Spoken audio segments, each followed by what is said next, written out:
Muchas gracias por la invitación. Gracias al Decanato 4, gracias a todos los párrocos, a ustedes, gracias por la presentación. Por lo que ha dicho la hermana, se va a ir al cielo de frente sin pasar por Vamos a hacer esta charla. Me han pedido que hable sobre el Adviento, pero enfocándolo a la escatología. Yo he sido profesor de escatología durante años en la Facultad de Teología. La escatología es el estudio del más allá. Así que vamos a enfocar esta charla del Adviento con un corte escatológico. Quisiera empezar con una breve oración en nombre del Padre, del Hijo y del Espíritu Santo. Señor Jesús, gracias porque nos has convocado hoy en tu nombre. Gracias porque tú nos alimentas con tu cuerpo y con tu sangre. Gracias porque nos alimentas también con tu palabra, que es viva y eficaz. Gracias por habernos dado a la Virgen como madre. Por eso vamos a poner esta charla en las manos de María Santísima, porque ella siempre nos lleva hacia ti, único Salvador del mundo. Dios te salve María, llena eres de gracia, el Señor es contigo. Bendita tú eres entre todas las mujeres, y bendito es el fruto de tu vientre, Jesús. Santa María, Madre de Dios, ruega por nosotros pecadores, ahora y en la hora de nuestra muerte. Amén. Gloria al Padre, y al Hijo, y al Espíritu Santo, como era en el principio, ahora y siempre, por los siglos de los siglos. Amén. Sagrado corazón de Jesús, en vos confío, dulce corazón de María, sé la salvación del alma mía. San José, ruega por nosotros.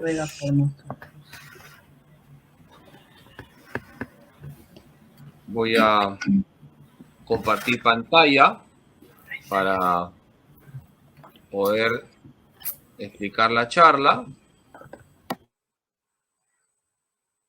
La charla es el Adviento y la escatología. Vamos a tratar de hacer una charla sintética. En todo caso, apaguen sus micrófonos para que no se escuchen los ronquidos de aquellos que van a descansar en paz.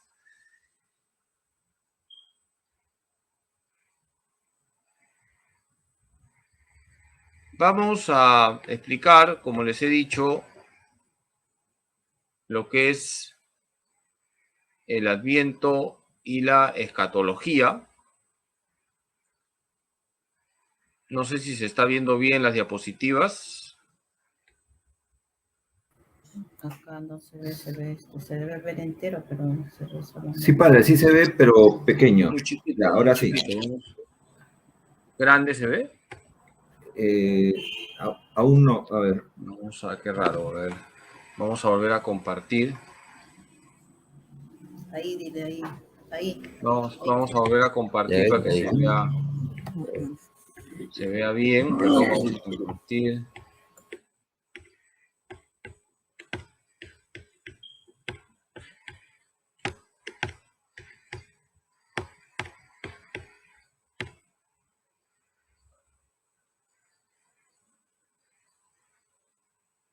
¿Ahí?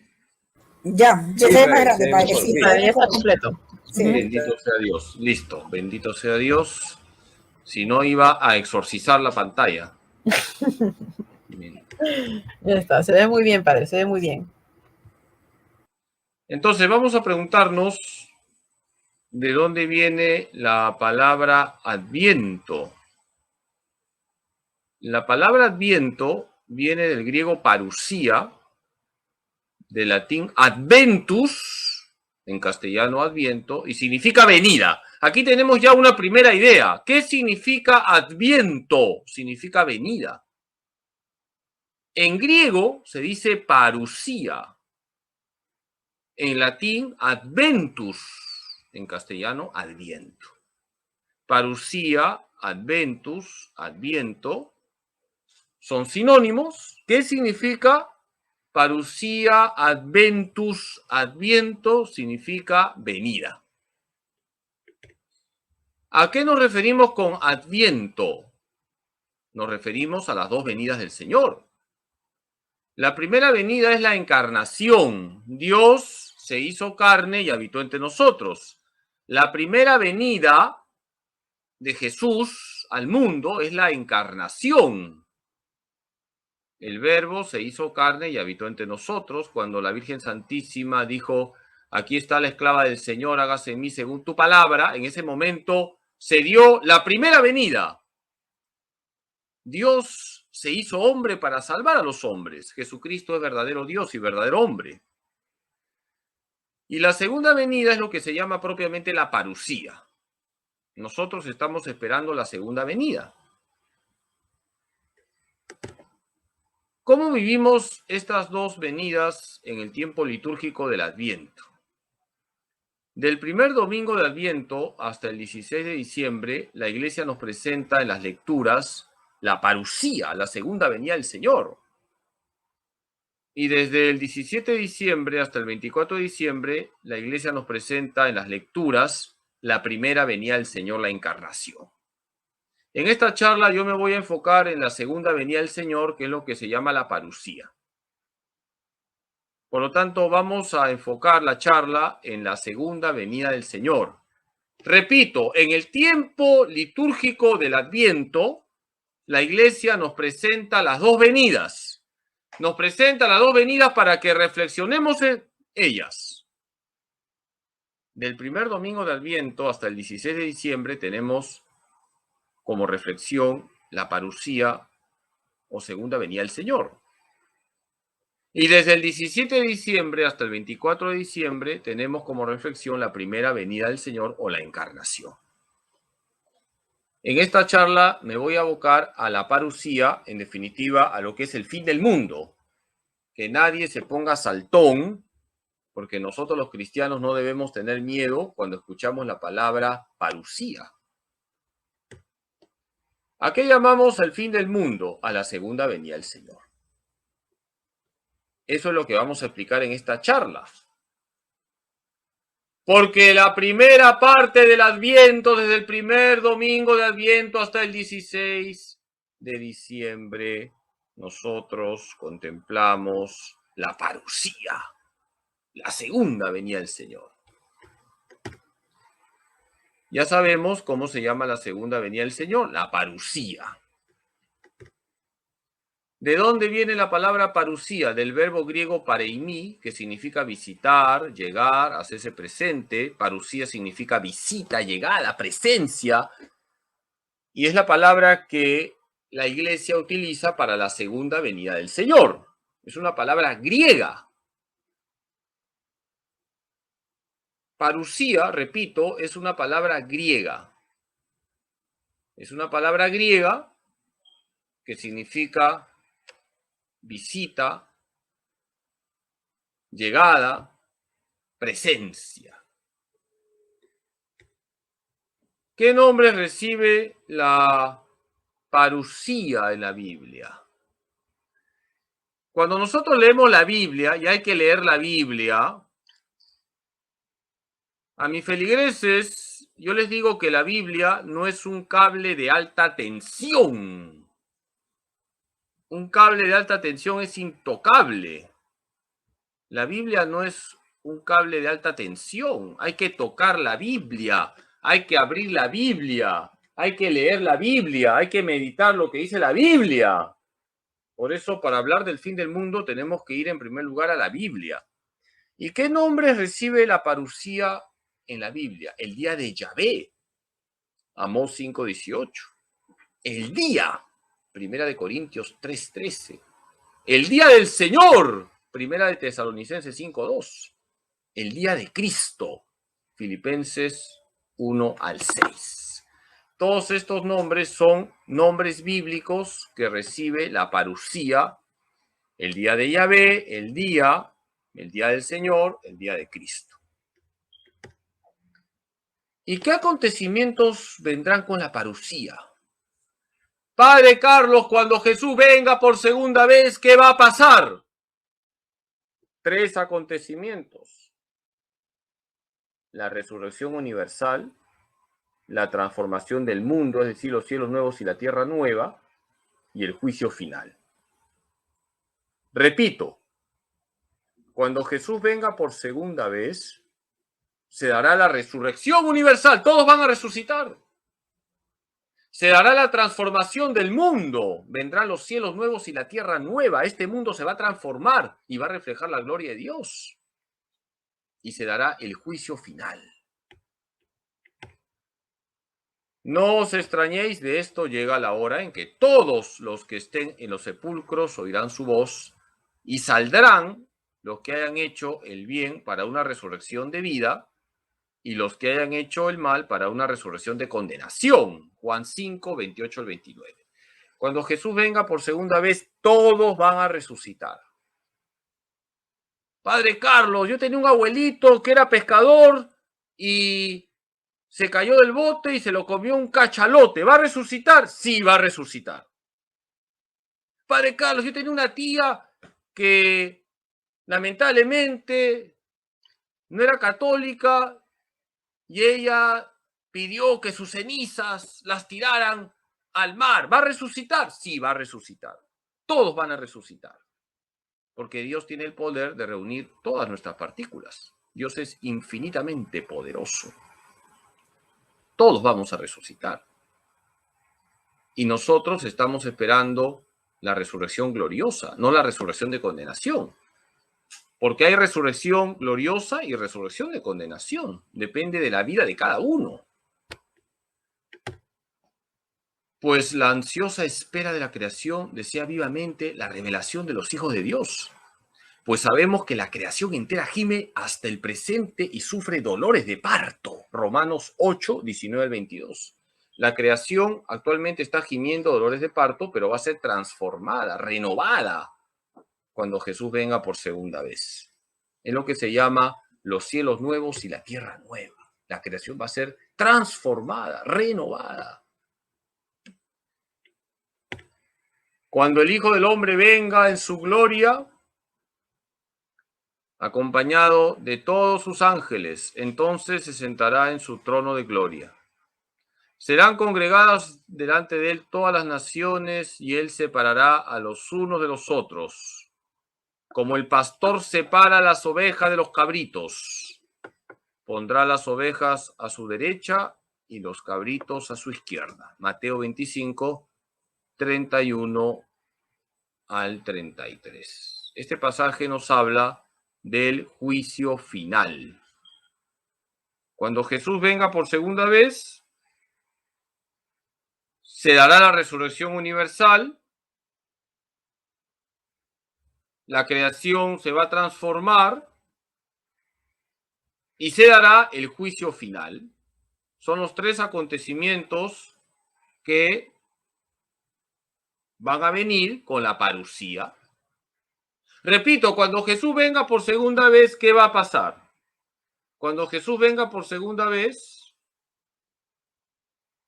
todos van a resucitar, se va a transformar el mundo y se dará el juicio final. Se verá la verdad de todos. De Dios nadie se burla.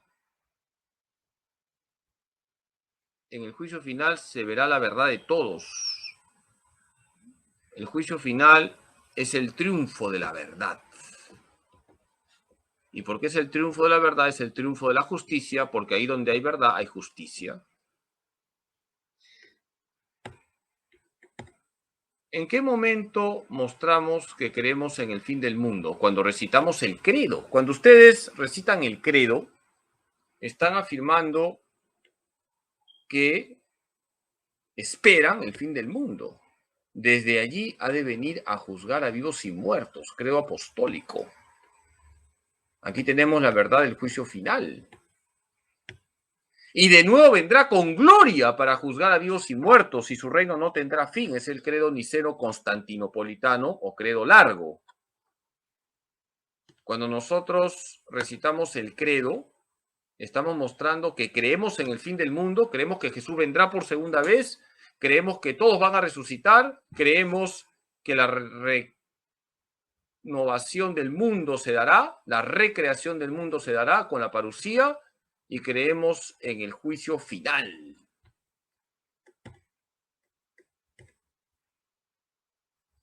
Sigamos con el fin del mundo, con la parusía.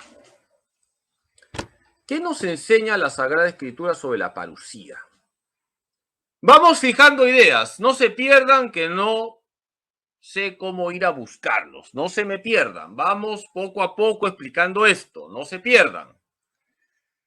Jesús va a venir por segunda vez. ¿Cómo se llama ese acontecimiento? La parusía.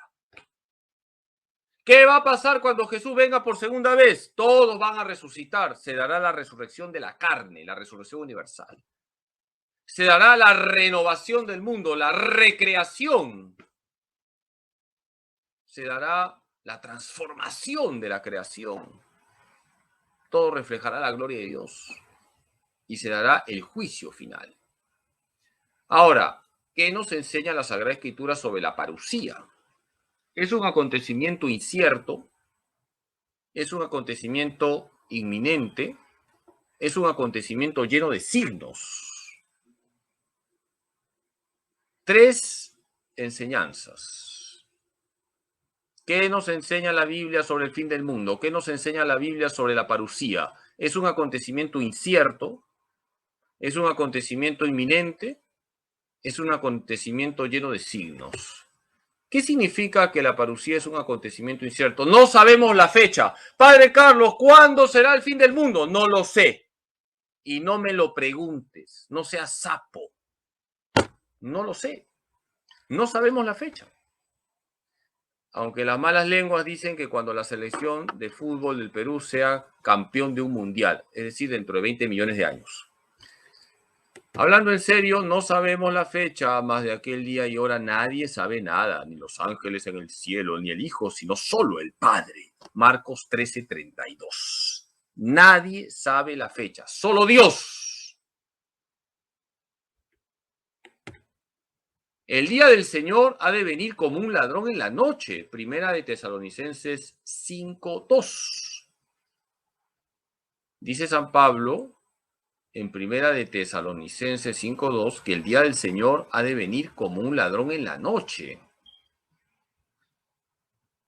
Un ladrón para robar no te avisa la hora, porque si te avisa la hora tú lo esperas con un cohete y lo revientas. El día del Señor ha de venir como un ladrón en la noche. No sabemos cuándo vendrá el Señor. Primera de Tesalonicenses 5:2. Entonces, ya tenemos una primera enseñanza. La parusía es un acontecimiento incierto. ¿De acuerdo? No sabemos el día ni la hora. Hay que estar preparados. Hay que estar muy bien preparados. Hay que vivir en gracia. ¿Qué significa que la parusía es un acontecimiento inminente? Da la impresión que pronto va a venir el Señor. Es una forma de hablar para suscitar la conversión. Hay pasajes en la Biblia que da la impresión que ya viene el Señor. Ya viene el Señor. Es una forma de hablar para suscitar la conversión. ¡Ya viene! Ese ya viene puede ser mañana o puede ser en 1.000.000 de años. De repente ahorita viene el Señor y no termino la charla. Y ya contemplamos el fin del mundo en vivo y en directo. Tened también vosotros paciencia, fortaleced vuestros corazones, porque la venida del Señor está cerca. Ya viene. El fin del mundo aparece como un acontecimiento inminente. El fin de todas las cosas está cercano. Sed pues sensatos y sobrios para daros a la oración. Primera de Pedro 4:7. El fin de todas las cosas está cercano. El fin del mundo se ve como inminente. Ya viene el Señor. Pero también hay que decirlo, no sabemos el día ni la hora. Tercera enseñanza. Hemos dicho, primera enseñanza, la parusía es un acontecimiento incierto. No sabemos la fecha. Segunda enseñanza, la parusía parece como un acontecimiento inminente. Ya parece que viene el Señor. Y en tercer lugar, la parusía es un acontecimiento lleno de signos. ¿Qué signos son los propios de la parusía? El evangelio se predicará por todo el mundo, primer signo. se desatará el mal. Segundo signo. El pueblo judío se convertirá. Tercer signo. Cuarto signo, habrá signos cósmicos. Son 4 signos que aparecen en la Biblia. El evangelio se predicará por todo el mundo, se desatará el mal, el pueblo judío se convertirá y habrán signos cósmicos. ¿Cómo explicar el signo de la predicación del evangelio? Que cuando Jesús venga glorioso se encontrará con una iglesia misionera y al mismo tiempo mártir. La iglesia desde que ha empezado a existir es misionera y mártir. Por lo tanto, es un signo que se está dando siempre. Porque la iglesia que fundó Cristo es misionera y mártir. La iglesia es misionera porque la iglesia siempre ha anunciado el evangelio. Y la iglesia es mártir porque siempre ha sido perseguida. Se proclamará esta buena nueva del reino en el mundo entero para dar testimonio a todas las naciones y entonces vendrá el fin. Mateo 24:14. Primer signo, se proclamará el evangelio por todo el mundo. Y para proclamar el evangelio estás tú y estoy yo, porque todos tenemos que evangelizar. Ay de mí si no evangelizara, dice San Pablo en 1 Corintios 9:16. Tenemos que evangelizar. Tertuliano, un teólogo de los primeros siglos, decía: un cristiano que no evangeliza es como un perro que está mudo. ¿Para qué sirve un perro mudo? Un perro mudo es lo propio de la policía secreta. Un cristiano que no evangeliza es como un perro que está mudo. ¿Cómo explicar el signo de que se desatará el mal? Cuando Jesús venga por segunda vez, se encontrará con una humanidad corrompida. Se habla de la venida del anticristo. La pregunta es, ¿estamos ya en estos tiempos que vivimos en una situación que podemos decir se ha desatado el mal? ¿Cómo explicar el signo de que se desatará el mal? Hay textos en la Biblia que dicen que ya el mal se va a desbordar. Cuando Jesús venga por segunda vez, se encontrará con una humanidad corrompida y se habla de la venida del anticristo. Por ejemplo, en el Apocalipsis se habla del signo de la bestia. Se cuenta que en la uni había un alumno que sus compañeros le habían puesto el 667. Siempre sacaba 01, 02 en los exámenes. Y le habían puesto el 667 porque se pasaba de bestia. El número de la bestia es 666. Porque el misterio de la impiedad ya está actuando. Tan solo con que se ha quitado de en medio el que ahora le retiene, entonces se manifestará el impío, a quien el Señor destruirá con el soplo de su boca y aniquilará con la manifestación de su venida. Segunda de Tesalonicenses, capítulo 2, versículos 7 al 8. Dice Pablo que el misterio de la impiedad ya está actuando, tan solo con que se ha quitado de en medio el que ahora le retiene. O sea que va a haber un momento en que ya nada detenga el misterio del mal y se manifestará el impío, pero Jesús destruirá al impío con el soplo de su boca. Hermanos, el triunfo es de Cristo. Al final el triunfo es de Cristo, por eso no hay que tener miedo. La venida del impío estará señalada por el influjo de Satanás, con toda clase de milagros, señales y prodigios engañosos, y todo tipo de maldades que seducirán a los que se han de condenar por no haber aceptado el amor de la verdad que les hubiera salvado. Segunda de Tesalonicenses, capítulo 2, versículos 9 al 10.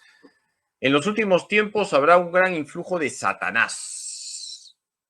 Por si acaso, esto lo dice la palabra de Dios. No lo digo yo, lo dice la palabra de Dios. En los últimos tiempos habrá un gran influjo de Satanás, con toda clase de milagros, señales, prodigios engañosos, y todo tipo de maldades que seducirán a los que se han de condenar por no haber aceptado el amor de la verdad que les hubiera salvado.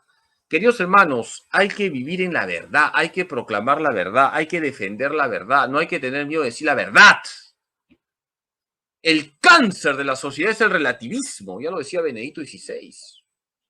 Estamos en una sociedad relativista y ahí donde reina la mentira, reina Satanás. Tenemos que decir las cosas claras, sin miedo. Al pan, pan, al vino, vino. Y decir que el matrimonio, por ejemplo, es entre varón y mujer.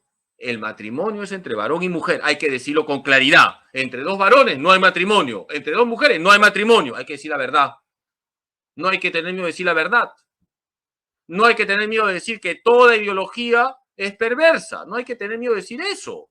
De lo contrario, permitimos que gane terreno el mal, que gane terreno la mentira. Toda ideología es dañina. Y según nos dice la Escritura, en los últimos tiempos se desatará el mal, se desatarán las ideologías, porque toda ideología es maligna.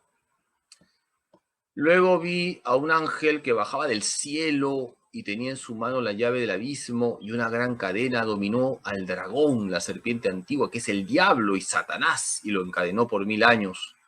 Lo arrojó al abismo, lo encerró y puso encima los sellos, para que no seduzca más a las naciones, hasta que se cumplan los 1000 años. Después tiene que ser soltado por poco tiempo. Apocalipsis 20, versículos 1 al 3. Aquí se habla de que en los últimos tiempos será soltado Satanás. Satanás, que estaba como encadenado, dice que será soltado. Pero por poco tiempo, porque al final Cristo siempre vence. Queridos hermanos, Cristo siempre vence. Nosotros estamos en el equipo ganador, que es la iglesia. Cristo siempre vence. Tenemos que confiar siempre en el Señor.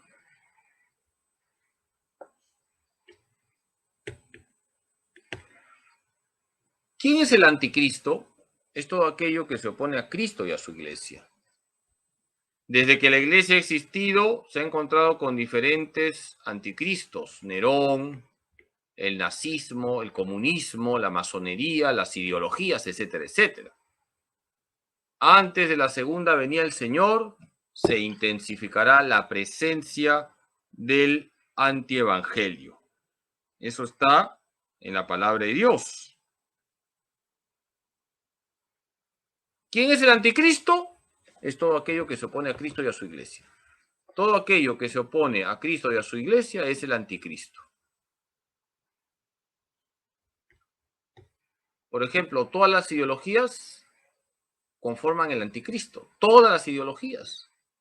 Todas las ideologías son manipuladoras y te orientan hacia la mentira. Hijos míos, es la última hora. Habéis oído que iba a venir un anticristo.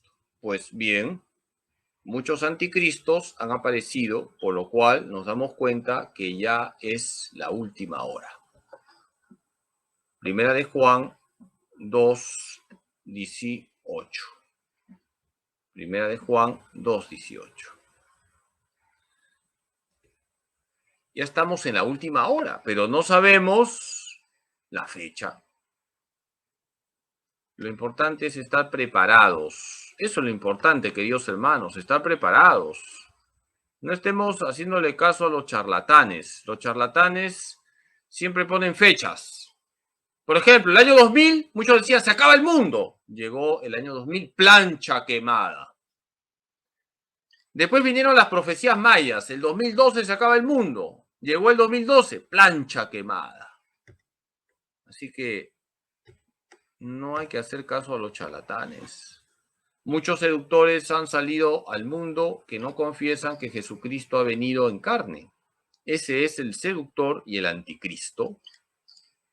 Segunda de Juan, capítulo 1, versículo 7. Todo aquel que niega a Cristo es el anticristo. Todo aquel que niega a Cristo es el anticristo. Todo aquel que pisotea la sangre de Cristo es el anticristo. Todo aquel que te aleja de Cristo es el anticristo. En los últimos tiempos se intensificará la presencia de los seductores, los que niegan a Cristo, los que pisotean la sangre de Cristo. La impostura religiosa suprema es la del anticristo, es decir, la de un pseudo mesianismo en que el hombre se glorifica a sí mismo colocándose en el lugar de Dios y de su Mesías venido en la carne. Catecismo de la Iglesia Católica número 675. ¿Qué nos está diciendo el Catecismo de la Iglesia Católica en el número 675? Que el anticristo es un pseudo mesianismo, un falso mesianismo. Jesús es el Mesías con mayúsculas, el que salva. Pero en la historia han aparecido pseudos mesianismos, es decir, ofertas de salvación que son mentirosas. Las ideologías son ofertas mentirosas de salvación. El comunismo te ofrece el paraíso en el mundo. Sabemos que el comunismo ha fracasado, hace que un país sea más pobre todavía. La solución no es el capitalismo descontrolado neoliberal que hace a los ricos más ricos y a los pobres más pobres, porque el capitalismo neoliberal descontrolado también es una ideología. La ideología de género es perversa porque confunde la sexualidad de los niños, confunde a los jóvenes. No es la solución para evitar el maltrato a la mujer, de ninguna manera, pero se presenta como salvadora. Las ideologías siempre se presentan como salvadoras, son pseudos mesianismos. Todas las ideologías son pseudos mesianismos. El único que salva es Jesucristo, no hay otro.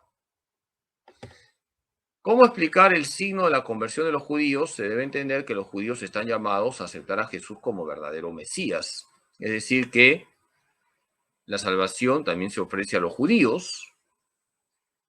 No se ha cerrado la oferta salvífica de Dios a su pueblo, que es el pueblo judío. Pues no quiero que ignoréis, hermanos, este misterio, no sea que presumáis de sabios. El endurecimiento parcial que sobrevino a Israel durará hasta que entre la totalidad de los gentiles y así todo Israel será salvo. Romanos 11, 25 al 26. San Pablo dice que Israel será salvo, que los judíos aceptarán en definitiva al Mesías. Es un signo también del fin del mundo. No significa cuantitativamente que todos los judíos van a aceptar a Cristo, pero que sí, que el pueblo de Israel se va a abrir en su gran porcentaje a la salvación que ofrece Dios. ¿Cómo explicar los signos cósmicos? Son formas de hablar del género apocalíptico. No debemos caer en el literalismo, porque los signos cósmicos expresan que la creación se va a transformar. Cuando Jesús venga por segunda vez, vamos a recordar, ¿qué va a pasar? Todos van a resucitar, la creación se va a transformar y se dará el juicio final. Entonces, para expresar la transformación del mundo, la renovación de la creación, en el lenguaje apocalíptico se usan las catástrofes. Los signos cósmicos son formas de hablar propios del género apocalíptico. Un sacerdote estaba hablándoles a los niños sobre el fin del mundo, sobre la parusía, y les decía: niños, cuando Jesús venga por segunda vez, habrá terremotos, habrá maremotos, caerán las estrellas sobre la tierra. Los niños estaban, imagínense, asustados, menos una niña que se estaba riendo. Y el sacerdote la vio, se acercó y le dice: hijita, ¿no has escuchado lo que estoy diciendo? Cuando Jesús venga por segunda vez, habrá terremotos, habrá maremotos, se abrirá la tierra. Y la niña riéndose le dice al sacerdote: bacán, pues padrecito, significa que no habrá colegio. Efectivamente, no habrá colegio, no habrá universidad, no habrá congreso, no habrá palacio de gobierno, gracias a Dios, bendito sea Dios. Acabó la historia. Se dará el triunfo definitivo del bien, de la verdad, de la justicia. Entonces les dijo: se levantará nación contra nación y reino contra reino. Habrá grandes terremotos, peste y hambre en diversos lugares. Habrá cosas espantosas y grandes señales del cielo. Esto es propio del lenguaje apocalíptico que expresa la transformación que se dará en el mundo. Cuando Jesús venga por segunda vez se va a transformar el mundo. Habrá una renovación del mundo. El día del Señor llegará como un ladrón. En aquel día los cielos con ruido ensordecedor se desharán. Los elementos abrasados se disolverán y la tierra cuanto en ella encierra se consumirá. Segunda de Pedro 3:10. Aquí nos habla Pedro con un lenguaje apocalíptico de la transformación que habrá en la creación.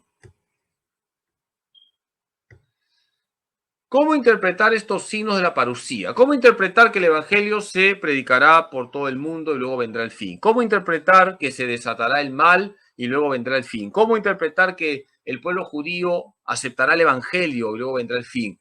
¿Cómo interpretar que la creación se transformará? Habrán signos cósmicos. Los signos no sirven para calcular fechas o identificar personajes. Desde que la iglesia existe, se han estado dando los signos.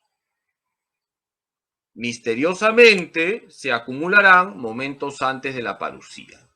Misteriosamente habrá una acumulación de signos antes de la parusía. ¿A qué nos lleva la presencia de los signos de la parusía? A estar preparados para la última prueba. Y estar preparados consiste en vivir en gracia de Dios y hacer vivir en gracia a los demás. Debemos ser fuertes en la fe. Queridos hermanos, lo importante es estar preparados. ¿Y cómo estamos preparados? Cuando estamos en gracia de Dios. Y cuando además nos preocupamos de la salvación de los demás. Don Bosco decía, da mi ánimas, etcétera, tole, dame almas y llévate todo lo demás. Y Don Bosco decía, con tal de salvar un alma, saludaría al mismo diablo. Imagínense ustedes. Tenemos que preocuparnos de la salvación de los demás y ser fuertes en la fe. Nuestra fe tiene que ser fuerte, sólida. Por eso no podemos estar desanimados, desinflados, bajoneados. No hay nada más absurdo que un cristiano bajoneado. Si estamos con Cristo, y estando con Cristo somos invencibles. Velad pues, porque no sabéis qué día vendrá vuestro Señor. Mateo 24:42. Hay que estar despiertos. Antes del advenimiento de Cristo, la iglesia deberá pasar por una prueba final que sacudirá la fe de numerosos creyentes. Catecismo de la Iglesia Católica número 675. Por eso, hermanos, hay que estar firmes en la fe. La primera parte del Adviento, vamos a recordar lo que ya les he dicho, empieza el primer domingo de Adviento hasta el 16 de diciembre. La iglesia nos invita a meditar en la parusía, en el fin del mundo. Dice el Catecismo de la Iglesia Católica, antes del advenimiento de Cristo, la iglesia deberá pasar por una prueba final que sacudirá la fe de muchos creyentes. ¿Cómo está tu fe, hermano? ¿Estás firme en la fe? ¿Estás centrado en Dios? ¿Tu fe es una entrega total a Dios? Es decir, tu entrega es al 100%. Porque si tú me dices que tu entrega a Dios es al 99.9999999%, tu fe anda mal. El porcentaje que quiere Dios es 100%. ¿Cómo está tu entrega a Dios? ¿Estás conectado con Dios todo el día? ¿Das gloria a Dios con todo tu ser? ¿Qué actitud debemos tener con relación a la parusía? Dos verbos, esperar y actuar. ¿Qué relación debemos tener con el fin del mundo? Esperar y actuar. ¿Qué significa esperar la parusía? Significa que debemos anhelar la parusía. Un cristiano no debe tener miedo a la parusía. Cuando escuches parusía, alégrate, haz fiesta. Los primeros cristianos hacían fiesta cuando escuchaban parusía y por eso acuñaron Maranatá, ven Señor. Maranatá, ven Señor. ¿Acaso tú le tienes miedo a Jesús? A Jesús no se le tiene miedo. Es una pena que haya cristianos que cuando escuchan fin del mundo tienen más miedo que un pavo cuando escucha un villancico. Se ponen saltones. Hermanos, Maranatá. Cuando empiecen a suceder estas cosas, cobrad ánimo y levantad la cabeza, porque se acerca vuestra liberación. Lucas 21-28. Jesús dice que cuando vengan los últimos tiempos, tú cobra ánimo, levanta la cabeza, porque se acerca tu liberación. Nosotros estamos anhelando la parucía. Por eso el verbo esperar es muy importante. Esperamos la parucía. El que no quiera al Señor sea anatema, maranatá. ¿Qué significa maranatá? Ven, Señor. 1 Corintios 16-22. Maranatá. Venga a nosotros tu reino. Anunciamos tu muerte. Proclamamos tu resurrección. Ven, Señor Jesús. Eso lo dicen ustedes en la Santa Misa. Y en el Padre Nuestro dicen, venga a nosotros tu reino. Cada vez que tú rezas el Padre Nuestro, estás pidiendo el fin del mundo y no te das cuenta. Estás pidiendo el adviento, la venida del Señor. ¿Qué significa actuar en relación con la parucía? No solo debemos esperar, sino actuar. Queridos hermanos, el cristiano no puede tener una actitud pasiva. Tenemos que actuar y esforzarnos por construir una sociedad más justa y solidaria. Tenemos que preocuparnos por construir un mundo mejor. Hay que tener el corazón en el cielo, pero los pies en la tierra. Por supuesto que lo primero es la oración. Lo primero es el trato personal con Cristo, el trato comunitario con Cristo también es importante, pero aparte del trato personal con Cristo, a través de la oración, a través de los sacramentos, a través de la escucha de la palabra, a través de la devoción a María Santísima, también está el trato con el prójimo. Sabemos que Jesucristo en primer lugar está en la Eucaristía y que quede claro, es la presencia de las presencias, pero también hay una presencia de Cristo en el pobre, en el enfermo, en el anciano. Y tenemos que preocuparnos de que nadie en la sociedad viva en condiciones infrahumanas. Tenemos que preocuparnos por construir una sociedad más justa y solidaria. No es correcto decir yo espero la parucía y punto. No, espero y actúo. Espero que venga el Señor y actúo de tal manera que ahí donde me encuentro, en el ambiente donde estoy, trato de plasmar los valores del reino de Dios. ¿Y cuáles son los valores del reino de Dios? La verdad, la justicia, la paz y la caridad. Había un flojo que estaba durmiendo debajo de un manzano. De repente le cayó una manzana en la cabeza y el flojo miró el cielo y dijo, Diosito, mándame la peladita, pues. No podemos ser como ese flojo que quería todo masticado. Tenemos que colaborar con Dios en construir un mundo mejor. Se nos advierte que de nada le sirve al hombre ganar todo el mundo si se pierde a sí mismo. No obstante, la espera de una tierra nueva no debe amortiguar, sino más bien avivar la preocupación de perfeccionar esta tierra, donde crece el cuerpo de la nueva familia humana, el cual puede, de alguna manera, anticipar un vislumbre del siglo nuevo. Gaudium et Spes número 39 es un documento del Concilio Vaticano II. Ahí se nos dice que esperar la parucía no significa que vamos a estar anestesiados. No, hay que actuar.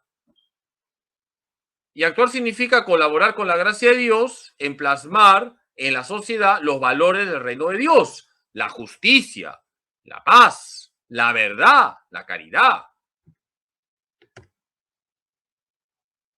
A mí me anima mucho el mensaje de Fátima. Al final, mi inmaculado corazón triunfará. Si estamos con la Virgen, estamos bien.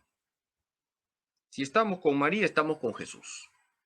Si tenemos una gran devoción a la Virgen, vamos a ser personas de fe, esperanza y caridad. Vamos a esperar con gozo y alegría la venida del Señor y vamos a actuar colaborando con la gracia, de tal manera que construyamos un ambiente mejor ahí donde estamos. Termino la charla, discúlpeme, me he excedido unos minutos. La parusía es la segunda venida del Señor. El Señor vendrá y todos resucitarán. Se transformará el mundo, se dará el juicio final. En la primera parte del Adviento tenemos en cuenta la parusía, el fin del mundo. Es un acontecimiento incierto, inminente y con signos. ¿Cuáles son los signos? ¿Se acuerdan? Que el Evangelio se predicará por todo el mundo, que se desatará el mal, que los judíos se convertirán y que habrán signos cósmicos, catástrofes. Debemos interpretar correctamente los signos, no caer en el literalismo. Esperar y actuar son los dos verbos para relacionarnos con el fin del mundo. Hasta aquí la charla. Ahora me parece que hay preguntas.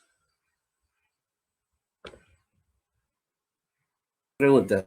Sí, pero hay algunas preguntas. Hay nuestros hermanitos Gino y Josefina son los encargados de... Sí, efectivamente, tenemos acá algunas preguntas del auditorio. Dice, a los que han fallecido o vamos a fallecer antes de la parusía, ¿cómo seremos juzgados? Bueno, ese tema nos lleva, claro, a una explicación más panorámica de la escatología. A mí me pidieron la charla escatología relacionada con el Adviento, por lo tanto yo tengo que hablar de la parusía, pero ya que preguntan me voy a ir un poco más atrás, ¿no? A ver, ¿qué es lo que pasa con el tema de la muerte y lo que viene después de la muerte, ¿no? Que esa es la pregunta que está haciendo esa persona, me parece muy interesante. Vamos a hacer en un minuto una síntesis de lo que explico en 4 meses, ¿no? A ver, cuando viene la muerte, hay una separación entre el cuerpo y el alma. La muerte es la separación entre el cuerpo y el alma. Si el alma está totalmente limpia, se va al cielo. Dios quiere que todos nos vayamos al cielo. Si el alma está parcialmente limpia, pasa por el purgatorio y luego de la purificación de vida en el purgatorio, el alma se va al cielo. El purgatorio es transitorio, no es eterno. Y si una persona murió en pecado mortal, no le dio la gana de arrepentirse, como dice el Papa Juan Pablo II, se autocondena, ¿no? Si una persona muere con el alma sucia porque no le dio la gana de arrepentirse, entonces esa alma se autocondena y se va al infierno. Por lo tanto, las almas están o en el cielo, o en el purgatorio, o en el infierno. Sabiendo que el purgatorio no es eterno, es transitorio, es un paso para el cielo. Dios quiere que todos se salven, que quede claro, Dios quiere que todos se salven, pero también está la libertad de cada uno. Bueno, ese es otro tema, que daría para otra charla, ¿no? El tema del cielo, purgatorio y el infierno. Estoy tratando de sintetizar. Entonces, cuando Jesús venga por segunda vez, el purgatorio desaparece, queda el cielo, el infierno. Y entonces se aplica lo que yo he explicado hoy. Jesús viene por segunda vez, se da la resurrección. Aquellos que están en el cielo, resurrección de gloria. Los que están en el infierno, resurrección de condenación. Juan 5, 28 al 29. Por si acaso, todo lo que yo estoy explicando está fundamentado en la Biblia, sino que, repito, estoy sintetizando. Cuando Jesús venga por segunda vez, todos van a resucitar. Los salvados resucitarán gloriosamente. Aquellos que se condenaron porque no les dio la gana de aceptar la misericordia de Dios, resucitarán con cuerpos de condenación, que por cierto es la primera lectura de este domingo. Este domingo que viene, escuchen la primera lectura, Daniel 12:2. Dice Daniel 12:2 que los que están dormidos, es decir, los que han muerto, resucitarán, unos para la vida, otros para la condenación. Entonces Jesús viene por segunda vez, todos van a resucitar, nosotros esperamos la resurrección gloriosa, la creación se va a transformar, reflejará la gloria de Dios y se dará el juicio final, ¿no? El juicio final ratifica el juicio particular porque inmediatamente después de la muerte se ha dado el juicio particular, ¿no? Entonces, la pregunta de esa persona, ¿es una hermana o un hermano? No me acuerdo bien quién preguntó. Es una hermana. La pregunta la la respondo concretamente, ¿no? Es Los un que han hermano. muerto, los que han muerto, ¿dónde están? Pueden estar en el cielo, si ya pues tienen el alma totalmente limpia, en el purgatorio purificándose. Dios no quiera, también está la otra situación, ¿no? Del infierno, ¿ya? Pero cuando venga Jesús por segunda vez, recién se va a la resurrección, recién. Entonces no podemos hablar de que los difuntos tengan sus cuerpos, no, recién cuando Jesús venga por segunda vez, entonces ahí se dará la resurrección y ahí se dará el juicio final, sabiendo que ha habido un juicio particular antes. Y ese juicio particular ya decide a dónde va el alma. Y el juicio final no va a cambiar el juicio particular, sino que lo va a hacer público. El juicio final no cambia el juicio particular, lo hace público. Es decir, se verá la verdad de todos. El juicio final es el triunfo de la verdad. El juicio final es el triunfo de la verdad. Ahí se verá la verdad de todos. Claro, alguno dice, ¡qué vergüenza! Se van a ver mis pecados. ¿Por qué vas a tener vergüenza? Los santos no han tenido vergüenza de mostrar sus debilidades. Todo será para la gloria de Dios. Todo será para la gloria de Dios. En el juicio final se verá la verdad de todos. Ahí es el juicio final, la verdad de todos. Pero antes ha habido un juicio particular, inmediatamente fue la muerte. ¿Ya?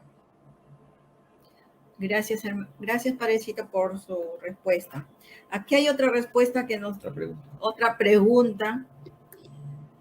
Nos dice, ¿cómo ayudar a que los demás vivan en gracia de Dios? Muy buena pregunta. Felicito a quien ha hecho esa pregunta. La anterior también es muy buena pregunta. Se ve que hay buen nivel aquí en el decanato cuarto. ¿Cómo podemos ayudar? Primero con la oración. Yo creo que uno de los mejores ejemplos es Santa Mónica. Todos sabemos quién fue Santa Mónica, ¿no es cierto? ¿Qué hacía Santa Mónica con relación a San Agustín? Oraba, oraba, oraba, oraba. Número 1, la oración. Número 2, el testimonio. Hay que dar testimonio. No basta la oración, hay que dar testimonio. ¿Cuántas personas dicen, yo no voy a misa porque los que van a misa se golpean el pecho y luego la vida va por otro lado? Por si acaso, es una justificación tonta que dicen, ¿ah? Porque tú no te tienes que estar fijando en la vida de los demás. Pero algo de verdad tiene, ¿no? Si tú vas a misa, que se note en tu vida que vas a misa.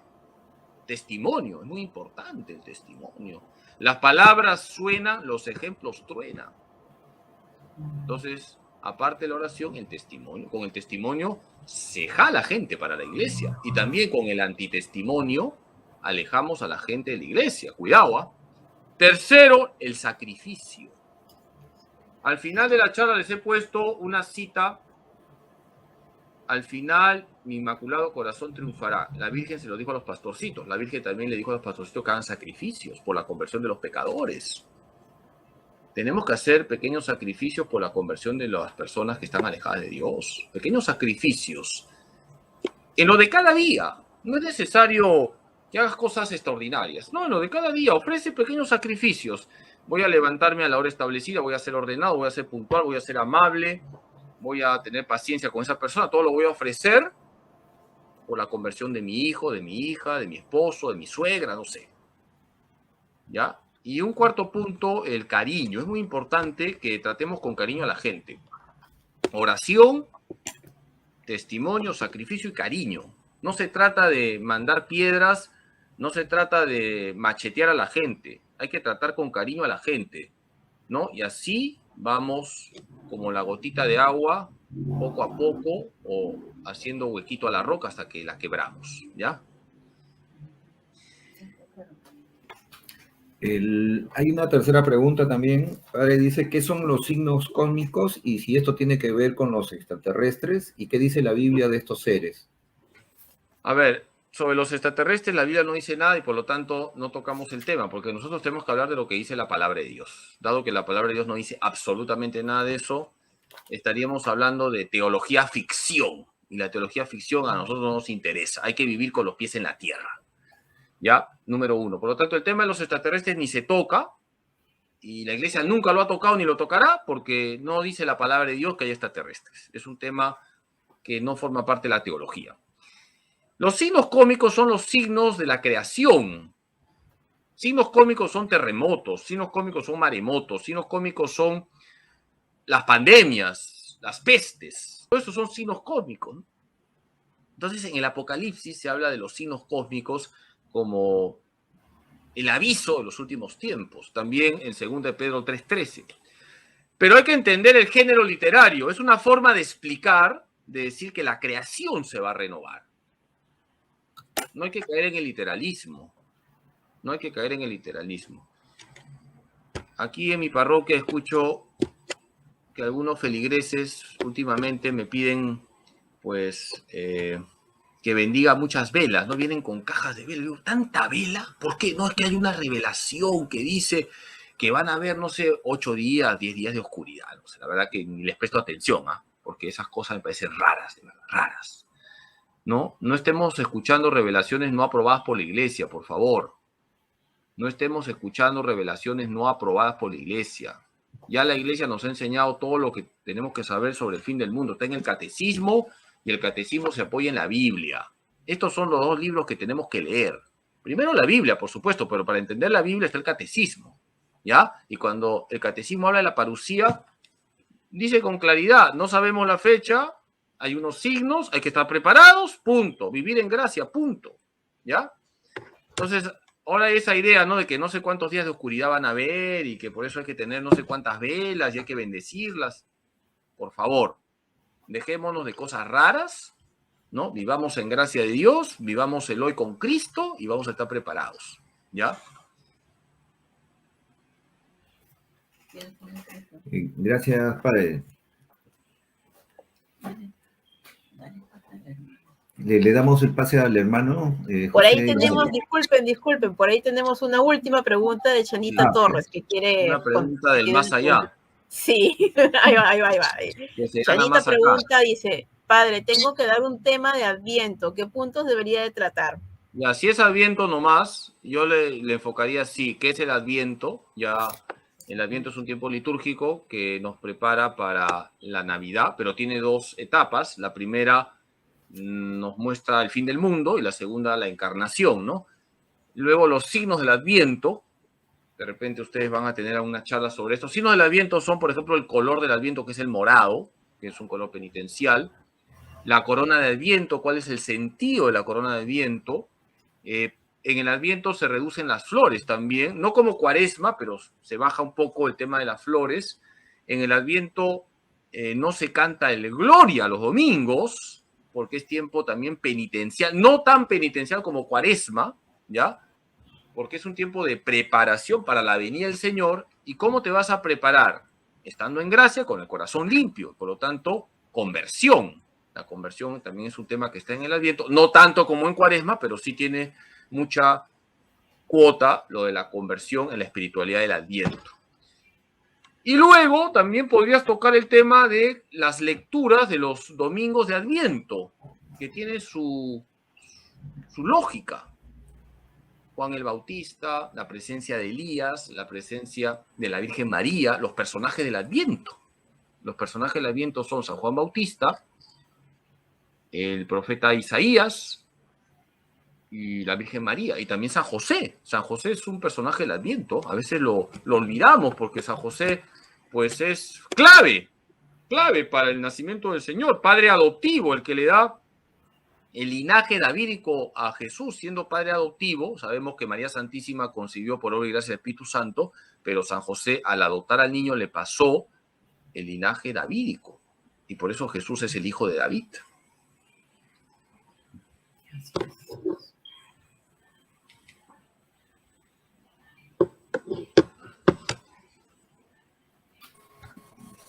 ¿Ya tengo preguntas, hermano Gino? Sí, hermanito Gino. Por mi parte no, por acá no he visto más. Ya. Bien. Acá hay una preguntita que ha llegado al último. Dice, ¿qué se tiene que hacer para ir directo al cielo sin pasar por el purgatorio? Paola Vallejos pregunta. Bueno, esforzarnos todos los días por ser santos. Hay que esforzarse todo el día y todos los días por ser santos. No haciendo cosas raras, ¿sabes? Porque a veces entendemos la santidad como lo raro. La santidad está en lo ordinario. En lo de cada día. Una vez, Domingo Sabio le preguntó a Don Bosco, yo quiero ser santo, ¿qué tengo que hacer? Y Don Bosco le dijo, haz tus deberes de cada día con alegría y serás santo. Entonces le respondo a esa hermana, haz tus deberes de cada día con alegría, ahí te vas a purificar, y cuando te mueras te vas a ir con tu cartera y con tu celular al cielo de frente, ¿ya? Ahora, para irse al cielo, por supuesto, hay que cuidar la vida interior, la oración diaria, la confesión frecuente, la Eucaristía, el amor a María, la práctica de las obras de misericordia. En fin, cuántas cosas buenas podemos hacer para tener el alma limpia. Y si se puede ir al frente, si se puede. No podemos nosotros tener una visión mediocre de la vida cristiana. No nos olvidemos que los cristianos, todos estamos llamados a la santidad. Y si Dios nos quiere santos es porque se puede. Bien. Miriam nos pregunta desde YouTube, ¿qué nos puede decir del arrebatamiento? Los arrebatos es algo que los evangélicos lo tienen muy presente, ¿no? Apoyándose en lo que pasó con Elías. A ver, lo que pasó con Elías hay que entenderlo con el género literario propio de entonces, de los libros históricos del Antiguo Testamento. No se puede decir que Elías fue llevado al cielo en cuerpo y alma, porque sería ir en contra de Jesucristo, porque el primero que resucitó es Jesucristo. Primera de Corintios 15 dice que Jesucristo es primicia de nuestra resurrección. Tú no puedes decir que Elías fue llevado al cielo en cuerpo y alma. Es una forma de hablar para decirte que Elías, cuando muere, entra en el ámbito de Dios. No significa que entró al cielo, porque Jesucristo todavía no había muerto ni resucitado, pero estaba esperando entrar al cielo Elías. No significa que fue como la Virgen María, ¿no? Llevada al cielo en cuerpo y alma. Si tú admites que Elías fue llevado literalmente al cielo en cuerpo y alma, te estás tirando abajo el dogma de la Asunción de María, porque es un privilegio de la Virgen. Elías no es más que María Santísima, ni más que Jesucristo. Entonces, los arrebatos son formas de hablar que hay en el Antiguo Testamento para señalar la muerte de un justo. Cuando muere un justo, fue arrebatado al cielo, entre comillas. Es una forma de decir que cuando muere está en el ámbito de la salvación. Y cuando San Pablo, en segunda de Tesalonicenses, antes en primera de Tesalonicenses, en el capítulo 4, habla de la parusía, él esperaba ser arrebatado al cielo. Eso sí lo dice San Pablo, ¿no? Yo espero que cuando venga Jesús yo sea arrebatado, pero no ocurrió eso. Pablo murió, Jesús todavía no ha venido. Era un deseo que tenía Pablo. Si ustedes leen Primera de Tesalonicenses, capítulo 4 y luego el capítulo 5, ahí está el deseo de Pablo de ser arrebatado. Era un deseo que tenía. Él esperaba estar vivo cuando Jesús viniese por segunda vez. Por eso decía, nosotros los que estemos vivos seremos arrebatados. Era el deseo que tenía, pero no ocurrió, pues. Plancha quemada para Pablo, no ocurrió, se murió, ¿no? Está en el cielo su alma, pero Pablo está esperando la resurrección también. Podemos ser arrebatados en cualquier... Acá consultan si el arrebatamiento se da dentro de la parusía. A ver, lo que pasa ahí es un tema bastante teológico, no lo vamos a explicar. A ver, cuando Jesús venga por segunda vez, va a encontrarse con una generación que esté viva, ¿no? ¿Qué va a pasar con esas personas que estén vivas? Las personas que estén vivas van a morir y luego van a resucitar. Entonces, no es que sea un arrebato, estrictamente hablando, una especie de arrebato, si quieren, pero todos van a morir porque la muerte alcanza a todos. Dice Romanos 5:12 que la muerte alcanza a todos los hombres. Entonces, Jesús va a venir por segunda vez, habrá una generación que esté viva. ¿Qué va a pasar con esas personas vivas? Morirán y luego harán un salto a la resurrección. Y los que necesiten purificarse en ese salto se purificarán. Entonces, ese sería el, entre comillas, arrebato propio que tendría la generación que esté viva cuando Jesús venga por segunda vez. ¿Qué generación va a ser? ¿Nosotros? No lo sabemos. ¿Dentro de 1.000.000 de años? No lo sabemos, porque no sabemos la fecha.